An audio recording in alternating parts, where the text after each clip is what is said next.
Romanos 7.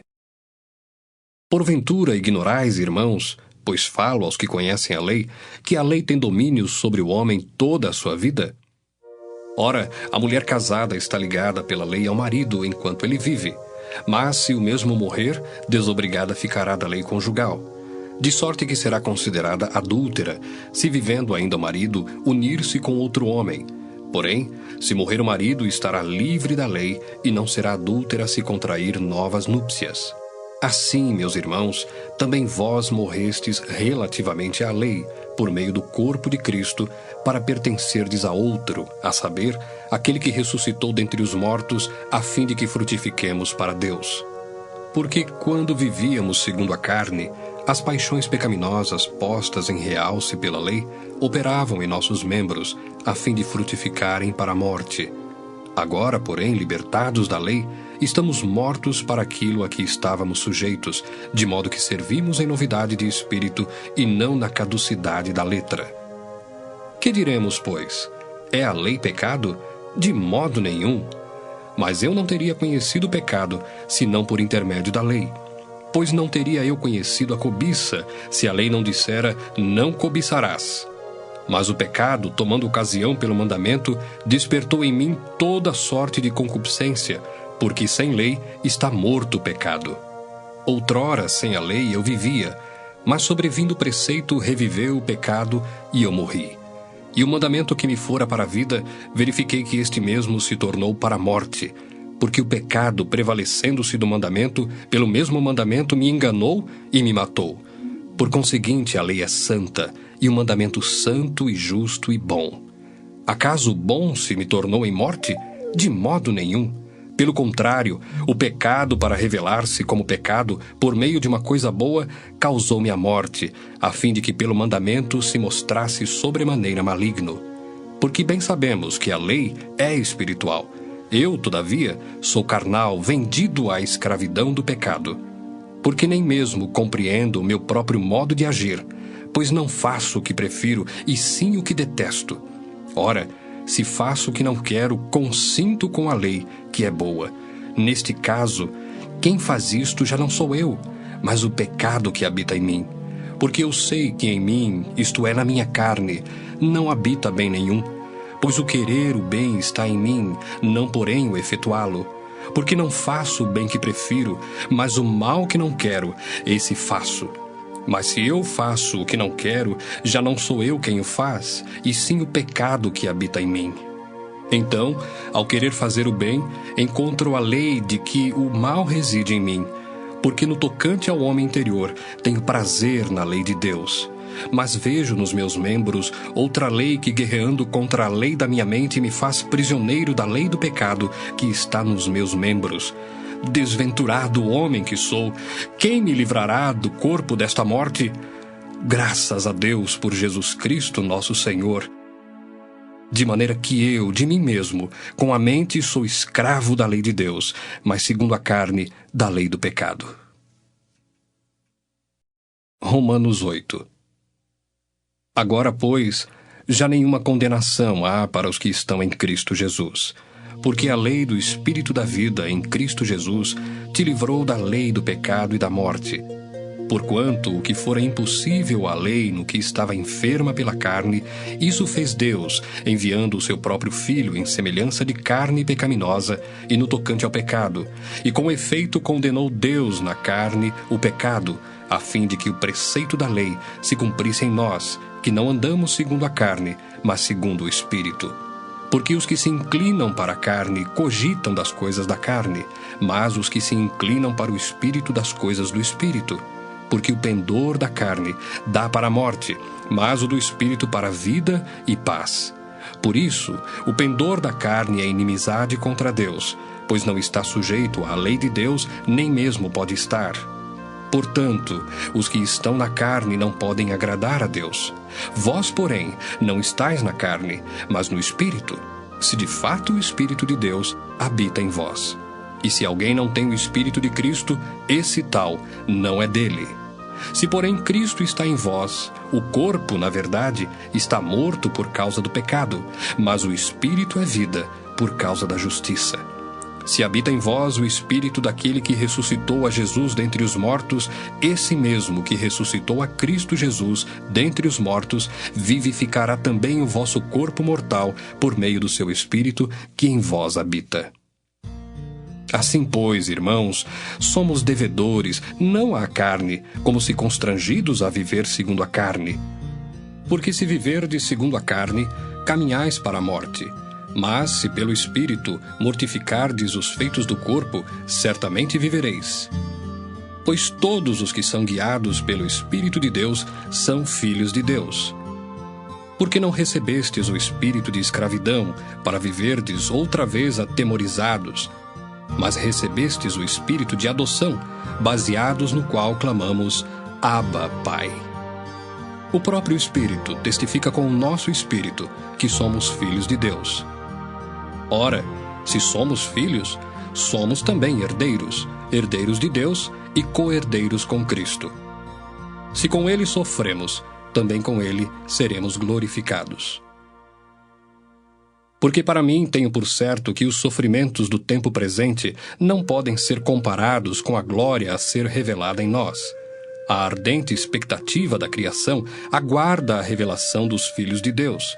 Pois a criação está sujeita à vaidade, não voluntariamente, mas por causa daquele que a sujeitou, na esperança de que a própria criação será redimida do cativeiro da corrupção para a liberdade da glória dos filhos de Deus.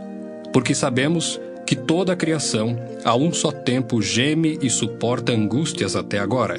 E não somente ela, mas também nós, que temos as primícias do Espírito, igualmente gememos em nosso íntimo, aguardando a adoção de filhos, a redenção do nosso corpo. Porque na esperança fomos salvos. Ora, esperança que se vê não é esperança, pois o que alguém vê, como o espera? Mas se esperamos o que não vemos, com paciência o aguardamos. Também o Espírito semelhantemente nos assiste em nossa fraqueza, porque não sabemos orar como convém, mas o mesmo Espírito intercede por nós sobremaneira, com gemidos inexprimíveis. E aquele que sonda os corações sabe qual é a mente do Espírito, porque segundo a vontade de Deus é que ele intercede pelos santos. Sabemos que todas as coisas cooperam para o bem daqueles que amam a Deus, daqueles que são chamados segundo o seu propósito. Porquanto, aos que de antemão conheceu, também os predestinou para serem conformes à imagem de seu Filho, a fim de que ele seja o primogênito entre muitos irmãos. E aos que predestinou, a esses também chamou. E aos que chamou, a esses também justificou. E aos que justificou, a esses também glorificou. Que diremos, pois, à vista destas coisas? Se Deus é por nós, quem será contra nós? Aquele que não poupou o seu próprio Filho, antes por todos nós o entregou, porventura não nos dará graciosamente com ele todas as coisas? Quem intentará acusação contra os eleitos de Deus? É Deus quem os justifica. Quem os condenará? É Cristo Jesus quem morreu, ou antes, quem ressuscitou, o qual está à direita de Deus e também intercede por nós. Quem nos separará do amor de Cristo? Será tribulação, ou angústia, ou perseguição, ou fome, ou nudez, ou perigo, ou espada? Como está escrito: por amor de ti, somos entregues à morte o dia todo, fomos considerados como ovelhas para o matadouro. Em todas estas coisas, porém, somos mais que vencedores por meio daquele que nos amou. Porque eu estou bem certo de que nem a morte, nem a vida, nem os anjos, nem os principados, nem as coisas do presente, nem do porvir, nem os poderes, nem a altura, nem a profundidade, nem qualquer outra criatura poderá separar-nos do amor de Deus que está em Cristo Jesus, nosso Senhor. Romanos 9. Digo a verdade em Cristo, não minto, testemunhando comigo no Espírito Santo a minha própria consciência. Tenho grande tristeza e incessante dor no coração, porque eu mesmo desejaria ser anátema, separado de Cristo por amor de meus irmãos, meus compatriotas, segundo a carne. São israelitas. Pertence-lhes a adoção e também a glória, as alianças, a legislação, o culto e as promessas. Deles são os patriarcas e também deles descende o Cristo, segundo a carne, o qual é sobre todos, Deus bendito para todos sempre. Amém. E não pensemos que a palavra de Deus haja falhado, porque nem todos os de Israel são de fato israelitas, nem por serem descendentes de Abraão são todos seus filhos. Mas em Isaque será chamada a tua descendência. Isto é, estes filhos de Deus não são propriamente os da carne, mas devem ser considerados como descendência os filhos da promessa, porque a palavra da promessa é esta: Por esse tempo virei, e Sara terá um filho. E não ela somente, mas também Rebeca, ao conceber de um só Isaque, nosso pai. E ainda não eram os gêmeos nascidos, nem tinham praticado o bem ou o mal, para que o propósito de Deus quanto à eleição prevalecesse, não por obras, mas por aquele que chama. Já fora dito a ela: O mais velho será servo do mais moço. Como está escrito: Amei Jacó, porém me aborreci de Esaú. Que diremos, pois? Há injustiça da parte de Deus? De modo nenhum. Pois ele diz a Moisés: Terei misericórdia de quem me aprouver ter misericórdia, e compadecer-me-ei de quem me aprouver ter compaixão. Assim, pois, não depende de quem quer ou de quem corre, mas de usar Deus a sua misericórdia, porque a Escritura diz a Faraó: Para isto mesmo te levantei, para mostrar em ti o meu poder e para que o meu nome seja anunciado por toda a terra. Logo tem ele misericórdia de quem quer, e também endurece a quem lhe apraz. Tu, porém, me dirás: de que se queixa ele ainda? Pois quem jamais resistiu à sua vontade? Quem és tu, ó homem, para discutires com Deus? Porventura pode o objeto perguntar a quem o fez: por que me fizeste assim? Ou não tem o oleiro direito sobre a massa, para do mesmo barro fazer um vaso para honra e outro para desonra? Que diremos, pois, se Deus, querendo mostrar a sua ira e dar a conhecer o seu poder, suportou com muita longanimidade os vasos de ira, preparados para a perdição, a fim de que também desse a conhecer as riquezas da sua glória em vasos de misericórdia, que para a glória preparou de antemão, os quais somos nós, a quem também chamou, não só dentre os judeus, mas também dentre os gentios?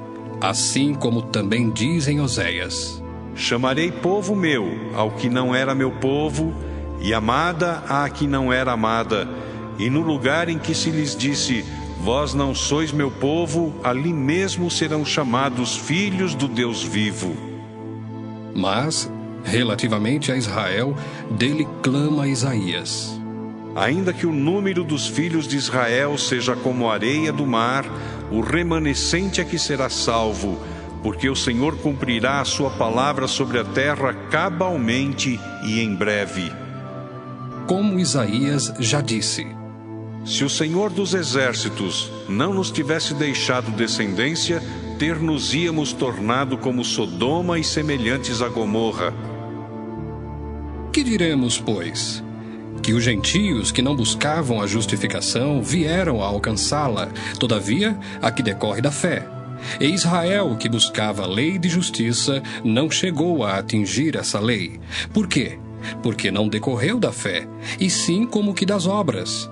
Tropeçaram na pedra de tropeço, como está escrito: Eis que ponho em Sião uma pedra de tropeço e rocha de escândalo, e aquele que nela crê não será confundido.